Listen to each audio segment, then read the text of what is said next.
आदाब, नमस्कार। मैं महबूब आलम खान, संपादक कानपुर टुडे न्यूज़ चैनल।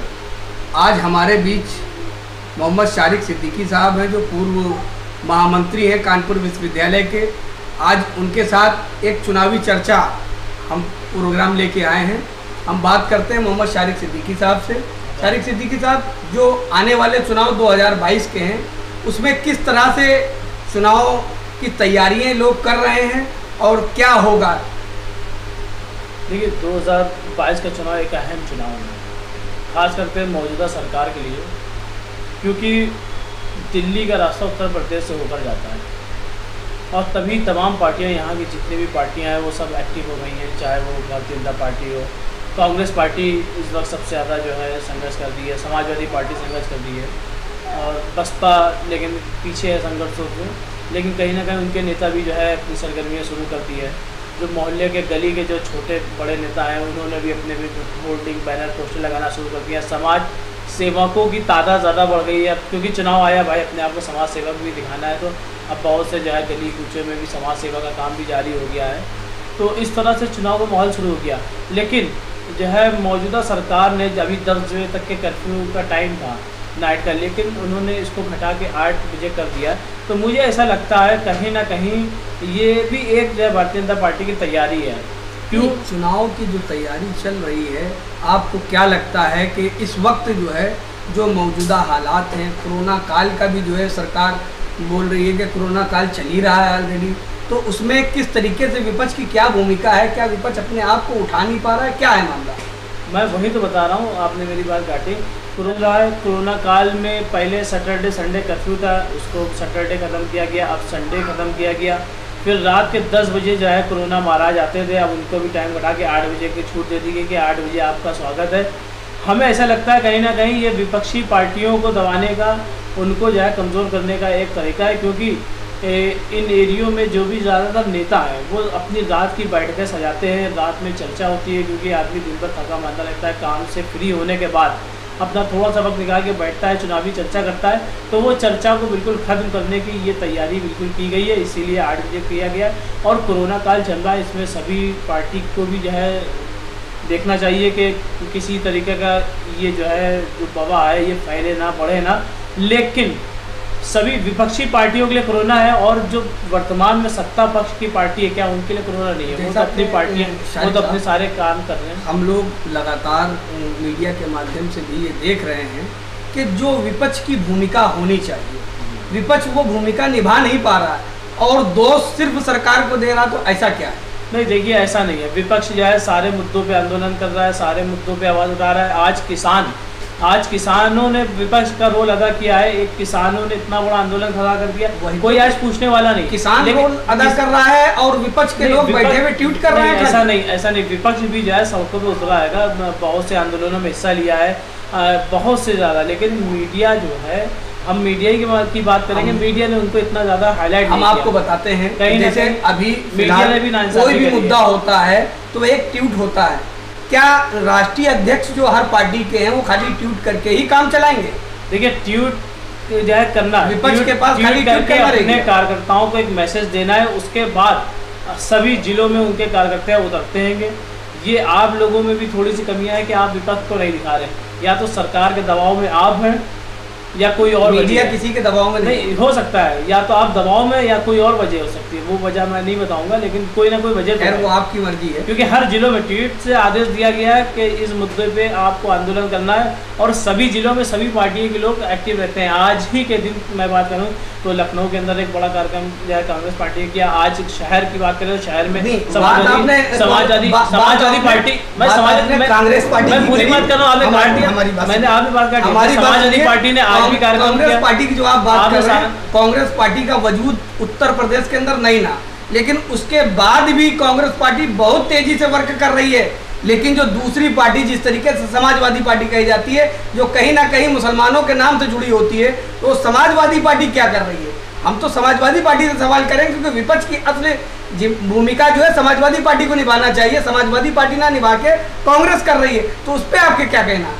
नहीं, आप किस तरह की जिम्मेदारी निभाना चाहते हैं, मतलब किस तरह की? तमाम आप सारे मुद्दों पे किसी मुद्दे पे समाजवादी पार्टी नहीं, सारे मुद्दे किस मुद्दे पे नहीं बोली है? अरे अभी इतने बड़ा मुद्दा चल रहे हैं, दिल्ली का मुद्दा हो गया, अभी दिल्ली का रेप कांड आया, इससे पहले तमाम हर तरीके के मुद्दे हैं। कहीं ना कहीं वो अपने आप को आजम खां का मुद्दा मौजूद है, आजम खां के मुद्दे पे उठा ही नहीं रहे हैं सवाल। आखिर क्यों नहीं उठा रही समाजवादी? क्या अपनी जमीन खसकती हुई नजर आ रही है? सॉफ्ट हिंदुत्व यानी कि आपका चैनल वहां तक पहुंचा नहीं, आपका चैनल वहां तक पहुंचा नहीं। सभी पार्टी के लोगों ने और खासकर समाजवादी पार्टी के लोगों ने भी आजम खान साहब के लिए आवाज़ उठाई। ये तो मौजूदा सरकार का दबाव है, माननीय न्यायालय भी जो है उसके ऊपर नहीं विचार कर रही है। अगर समाजवादी पार्टी के राष्ट्रीय अध्यक्ष, ये मैं एक पत्रकार होने के नाते भी कह रहा हूँ, अगर आजम खान से सच्ची उनको लगन है कि आजम खान छूटे, तो आजम खान के लिए अगर समाजवादी पार्टी के राष्ट्रीय अध्यक्ष धरना दे दें तो सब कुछ हो सकता है। लेकिन उन्होंने अपने ऐसा ना सभी उन्होंने अपने जो है उनके वरिष्ठ दल एक जो है गया राज्यपाल से मिल के आया, आपको पता होना चाहिए, आजम खान की रिहाई के लिए बस खाली मिल के आया और उनके सारे किसी उत्तर प्रदेश के जिलों में उनके सभी नगर अध्यक्षों ने जो है जिला स्तर पे उन्होंने ज्ञापन दिया कि आजम खान को रिहाई किया जाए। समाजवादी पार्टी की जेल तो है नहीं, समाजवादी पार्टी की आदमी चाबी उन्होंने खोल के जो आजम खान साहब को निकाल दिया। ये तो मानिए उस न्यायालय के ऊपर डिपेंड करता है, ये अपनी मांग कर सकते हैं। अभी न्यायालय उनको भी चाहिए कि आजम खान साहब के लिए भूमिका बनानी चाहिए अखिलेश सिंह यादव जी को, उस तरीके से उन्होंने भूमिका नहीं बनाई। अब अगर आजम खान की जगह कोई और नाम होता, किसी आजम खान न लगा होता, कोई और लगा होता, ये मैं पत्रकार के नाते कह रहा हूँ, मुझे कहना नहीं चाहिए। अरे तो पत्रकार यादव महोदय वो आजम खान के लिए आजम नाम ना होता तो खूब लड़ते। आप आजम खान साहब के घर जाइए, उनका बेटा क्या कह रहा है, उनकी वाइफ क्या कह रही, वो जो कह रहे हैं आप उसको नहीं, आप दरकरार करके आप अपनी बात कर लो। यानी कि कहीं ना कहीं आप भी किसी ना किसी के दबाव में ही ये आवाज उठा रहे हैं। आप जाकर उनसे उनके परिवार से पूछिए परिवार क्या कह रहा है। आप परिवार की बात को जो है जो सच्चा है उनको सच कहना, उनकी बात ना सुन के आप उनकी बात कर रहे हैं जो मौजूदा सरकार पे जो बैठे। आजम खान के परिवार से मिलने के लिए पूर्व राज्यपाल कुरैशी साहब पहुंचे हैं, उन्होंने उनसे मुलाकात करी, उनकी वाइफ से मुलाकात करी, वो गए। लेकिन समाजवादी के लोग एक बार जाके खाली घूम के चले जाते हैं, उसके बाद कुछ और करना चाहिए वो नहीं करते हैं। क्या कहने का मकसद आप बताइए, क्या जो है अदालत को जो है जाके वहाँ पे समाजवादी पार्टी जो है समाजवादी पार्टी उनके वकील काम कर रहे हैं, उनके वकील जो है लगा रहे हैं। मन जो है अदालत ने भी जो है कहा है कि जल्दी इस पर सुनवाई हो रही है। और अभी कुछ दिन पहले जो है आया था मीडिया के माध्यम से पता चला कि जल्दी उनकी जमानत को मंजूर करा जाएगा। कुछ फैसलों में कुछ उसमें जो है जमानतें कर ली गई हैं, कुछ बाकी हैं। तो ऐसा नहीं है कि समाजवादी पार्टी ये आजम खां का एक मामला ही नहीं ना, आजम खां को जमानत नहीं मिल सकती है, उनके लिए प्रयास चल रहा है, अभी उनको जमानत नहीं मिलेगी। लेकिन आसाराम बापू को जमानत मिल सकती है और जो बलात्कार के दोषी हैं उनको जमानत मिल सकती है। आजम खान साहब को जमानत नहीं मिलेगी। खैर दूसरे मुद्दे पे आते हैं, सरकार है तो सब लोग देख रहे हैं, उसको बात करते हैं। जिस तरीके से बीजेपी गवर्नमेंट केंद्र की जो बीजेपी गवर्नमेंट है, उसने केंद्र में भी सरकार उनकी है, राज्य में भी सरकार उनकी है, डबल इंजन की सरकार है। डबल इंजन की सरकार एक बार ऐसा नहीं है कि तीसरा विकल्प यह तलाश करा जाए या डबल इंजन की सरकार को फिर मौका दिया जाएगा। डबल इंजन की सरकार कैसे आप कह रहे हैं? यूपी में नरेंद्र मोदी प्रधानमंत्री है तो फुल बहुमत से, योगी आदित्यनाथ अगर मुख्यमंत्री है फुल बहुमत से, डबल इंजन क्या हुआ? उनका कहना ये है कि हमने, योगी जी का कहना ये है कि हमने खूब काम करा, मोदी जी का कहना है कि हमने खूब काम करा और काम के बल पे हम चुनाव में आएंगे। वो तो जनता देख रही क्या काम किया, जनता तो इंतजार में बैठी हुई, उन्होंने क्या काम किया। चुनाव में आएंगे माननीय अखिलेश यादव जी के नाम से और ट्वीट करके ये नाम से चुनाव लड़ेंगे अखिलेश यादव और विकास अपना पुराना जो विकास आ रहा है कि मीडिया बंधु जो है क्यों इतना ज्यादा मौजूदा सरकार का पक्ष ले रहे हैं। आपने भी सवाल किया, मेरे जवाब आपने सुना नहीं, आपने मेरे जवाब सुना नहीं। उनके बहुत काम है, उनके बहुत एहसान है जनता ऊपर, भारतीय जनता पार्टी की जो एहसान है वो सुन तो लीजिए। जब लॉकडाउन लगा तो आदमी कितने किलोमीटर पैदल चल के गया घर को, ये उनका एहसान। उनका कहना ये है कि किसानों की जमीनें छीन ली गई, ये उनका एहसान। सारा सिस्टम करा, कहां सिस्टम किया? अरे आप बताइए, आप दिखाइए, आप बांटा, उन्होंने सब कुछ करा। झूठ को उजागर कर रहे हैं भाई, उनका ये झूठ फैला रहे हैं, झूठ फैला रहे हैं, झूठ को उजागर नहीं करके मतलब उनकी अफवाह को और आगे बढ़ा रहेंगे। अब बताइए ना, जो कोरोना में मरे इतने लोग, इतने घर के परिवार के लोग जो है अनाथ हो गए, ये उनका एहसान है। जनता सारा एहसान 2022 में उतारने वाली है, आप बेफिक्र रही है। तो आप इन मुद्दों पे देखिए, आप जिस तरह भारतीय जनता पार्टी हिंदू मुस्लिम करके भारतीय जनता पार्टी राजनीति कर रही, उसी तरह पत्रकार बंधु भी, बड़े बड़े चैनल भी हिंदू मुस्लिम की डिबेट करके जनता को आप जो है, अगर पत्रकारों को कटघरे में खड़ा करेंगे, आप देखिए हम आपकी बात भी उठाते हैं, बड़े चैनल हिंदू मुस्लिम के अलावा डिबेट, कोई डिबेट ही नहीं होती। अरे हम तो विकास की बात, जो रोजगार चाहिए, स्वास्थ्य चाहिए कि हम आएंगे चुनाव में अपने विकास के दम पे आएंगे। जो हमने विकास किया, कानपुर के अंदर उन्होंने मेट्रो समाजवादी पार्टी की देन है। समाजवादी पार्टी की देन कहाँ से है? समाजवादी पार्टी ने शिलान्यास किया, बजट सेंशन किया जी। उसके बाद कार को क्या बंद करेंगे आप? जो है फिर से शिलान्यास करके, और उसके बाद अब देखिए 2000 प्रोजेक्ट किसका, इसी साल में प्रोजेक्ट किसका, क्या बस प्रोजेक्ट को बंद करेंगे? अरे कोई प्रोजेक्ट लेके आता है तो क्या उनकी बगौती थोड़ी ना है समाजवादी पार्टी। लेकिन समाजवादी पार्टी का प्रस्ताव रहा, समाजवादी पार्टी ने इसको सैंक्शन किया, समाजवादी पार्टी ने शिलान्यास किया। कोई भी चीज है जो है मेट्रो चल रही तो समाजवादी पार्टी ने मतलब लागू करा, जो है पूरा जो है मामला, आप ये बताइए पूरा मेट्रो का काम करा बीजेपी गवर्नमेंट में। और उसके बाद आप आके बताइए 2022 में सरकार बदल गई, मान लीजिए 2022 में सरकार बदल गई और योगी आदित्यनाथ जी ने कहा पहला ट्रायल हम करेंगे और स्वरूप नगर तक करेंगे। अब 22 में अगर सरकार बदल गई, स्वरूप नगर से आगे की जो लाइन जाने का समय है कि हम यहाँ तक करेंगे, नवंबर दिसंबर कहाँ तक? स्वरूप नगर तक। उसके आगे तो अभी नहीं कहा, लेकिन उसके आगे काम चल रहा है। अगर मौजूदा सरकार चली जाती है 2022 में, अगर योगी आदित्यनाथ मुख्यमंत्री नहीं बनते, समाजवादी पार्टी सरकार बनती, तो क्या समाजवादी पार्टी उस प्रोजेक्ट को बंद कर देगी? अरे आगे काम वो करेगी, तो इसका श्रेय आप क्यों लेना चाहते? उसके आगे काम, लेकिन शुरुआत किसने करी? आप इस चीज को देखिए, आप देखिए तो देश के अंदर शुरुआत किसने करी? अगर आप बात करेंगे देश की, मेट्रो की बात करेंगे तो देश की शुरुआत तो जो है दिल्ली के अंदर हुई, और दिल्ली में शीला दीक्षित जी थी। तो क्या शीला दीक्षित जी के नाम से पूरे? शीला दीक्षित कब मुख्यमंत्री बनी? शीला दीक्षित के टाइम पे दिल्ली में जो मेट्रो चली है, शीला दीक्षित जी के टाइम पे। आप सरकार चुनते हैं, आप मुख्यमंत्री चुनते हैं, प्रधानमंत्री चुनते हैं, क्या उनको बैठने के लिए चुनते हैं, खाली उनकी फोटो तस्वीर देखने के लिए चुनते हैं, या उनसे काम की उम्मीद करते हैं? अरे कोई बैठेगा, मोहम्मद शारिक बैठेगा वो भी काम करेगा, नहीं बैठेगा कोई दूसरा वो काम करेगा। ये कौन सी बात हुई कि उन्होंने कहा उनकी देन होगी?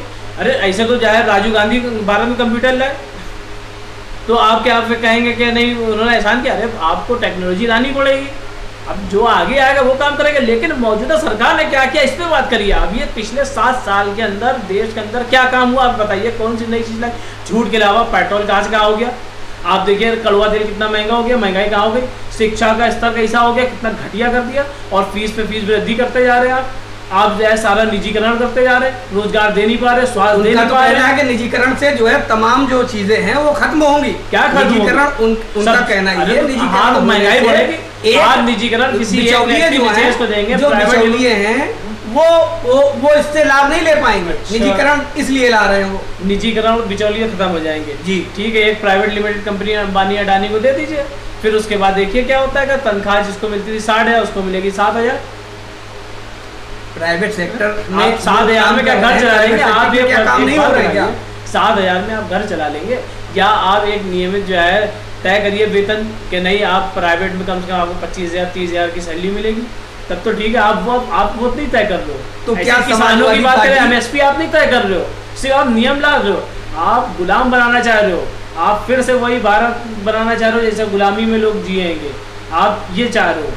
आप उनके मसाइल पे नहीं आप बोल रहे हो, आप अंबानी अडानी के मसाइल पे बोल रहे हो, आप उनको उद्योगपतियों को और पैसा वाला बना रहे हो। आप गरीब से तो उनकी ज़मीन छीन लो, कृषि बिल में लाए आपने, किसानी प्राइवेट लिमिटेड कर दी। अभी क्या हुआ? अभी कितने आप लोग किसानों के साथ खड़े हुए, कहाँ खड़े हुए किसानों के साथ? किसानों को आपने कवरेज नहीं किया, आपने कवरेज नहीं किया, आपने सभी पार्टियों ने जो है काम किया, किसानों की जो है आवाज उठाई। अरे हम लोग योगी जी का, मुख्यमंत्री योगी जी का ये तो कहना है, योगी जी का, मेरी बात सुनिए शारिक साहब, मुख्यमंत्री योगी जी का ये कहना है कि ये जो लोग किसान आंदोलन कर रहे हैं वो किसान लोग नहीं ना, जो लाखों की तादाद में सड़कों पे जो उतरे हुए हैं वो किसान नहीं है। 2022 में सब पता चल जाएगा कौन किसान है कौन किसान नहीं है। मतलब लाखों हजारों में जो नेता होते हैं वो हजारों में होंगे, लाखों में कहाँ से आ जाएंगे? लाखों में जनता आई है, हर तरफ की जनता आई, उनको तकलीफ है, उनकी ज़मीनें छीनी जा रही है। अभी उनको फर्स्ट टाइम में उनको रेट सही थे, उनको जो बाजारी मूल्य था, अब देखिए कंपनियों के इसे मूल्य खोल दिए, कम कर दिए, तो इसी का विवाद चल रहा है। ये तो अभी शुरुआत है, धीरे धीरे सारी चीज़ से प्राइवेट। हम दूसरे मुद्दे पे आते हैं। यूपी के अंदर मुस्लिम कार्ड खेलने के लिए ओवैसी साहब आ रहे हैं, तो उनकी क्या भूमिका रहेगी, क्या जान? देखिए, अभी तक मैंने जो सुना है, ये आपकी बात है कि मुस्लिम ओवैसी कार्ड खेलने आ रहे हैं, लेकिन मैंने जहाँ तक सुना है, लोग आरोप लगा रहे हैं। नहीं, मैंने भी देखा है कि ओवैसी साहब यहाँ पर आए, वो गठबंधन की बात कर रहे हैं, उनके कुछ और दलों से बात चल रही है। तो ये लोकतंत्र है, सबको अधिकार है। और राष्ट्रीय अध्यक्ष श्री अखिलेश यादव जी ने कहा भी है, हम तो सभी छोटे दल के साथ तैयार हैं, हमारे पास जो आएगा हम उसको एक्सेप्ट करेंगे, हम तो छोटे दल के लिए तैयार हैं, के लिए तैयार हैं। लेकिन ओवैसी के नाम पे चुप क्यों? कहाँ चुप? आप इंटरव्यू देखिए, उनसे एक पत्रकार ने सवाल किया तो उन्होंने यही जवाब दिया कि हम सभी छोटे दल के साथ। खुल के नहीं बता रहे हैं ना? अरे कहे तो रहे छोटे दलों के साथ है। नहीं, ओवैसी के नाम पे खुल के नहीं बता रहे। आप इंटरव्यू देखिए फिर से, छोटे दलों के साथ हैं, वो आए छोटे। वो अपने चाचा के नाम पे खुल के नहीं बोलते हैं, बिल्कुल कहा उन्होंने, छोटे के नाम पे खुल के नहीं बोलते हैं। छोटे दल की बात किसी बीजेपी भी तो कह रही है, छोटे दलों के साथ हम गठबंधन करेंगे। इतनी बड़ी उन्होंने बात कह दी, वो अपना दिल बड़ा करके छोटे दलों के साथ, जो उनके साथ बीजेपी के लोग, बीजेपी की देखिए, वो अपने छोटे दलों को भी, जबकि वो फुल बहुमत की सरकार चला रहे हैं, उसके बाद भी वो अपने जो छोटे दल उनके साथ थे, उन्होंने भागीदारी दी, उनको सारी चीजें दिया।